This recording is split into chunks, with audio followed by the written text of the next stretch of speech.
আসসালামু আলাইকুম। ওয়ালাইকুম আসসালাম। তুমি কে রে বাবা? আমি পাশের গ্রামে থাকি, আমার নাম ফরিদ। আমার আব্বা বিদেশে থাকে, আমার আব্বা আমার লিগে বিদেশ থেকে একটা ফোন কিনা পাঠাইছে। আজকে কাকে এই ফোনে ফোন দিছিল, কইছিল আপনাকে লগে যোগাযোগ করাই দিতে, এই জন্যই আসছি। তাই তুমি তো আইতেছি মা।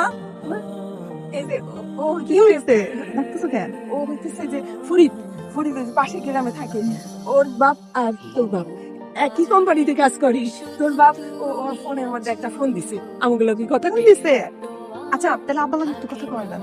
আসসালামু আলাইকুম কাকা। ওয়ালাইকুম আসসালাম। এই যে আপনাদের বাড়িতে আসছি, এই জন্য কথা বলেন। দেও। হ্যালো হ্যালো আব্বা। কেমন আছিস মা? ভালো আছি। আপনি কেমন আছেন? এই চোখের রেখে চোখ মন মাঝে আসনা এই বুকের আকাশ তোর প্রধান সেনাপতি হওয়ার সিদ্ধান্তে আমার ভুল আছিল। কেন?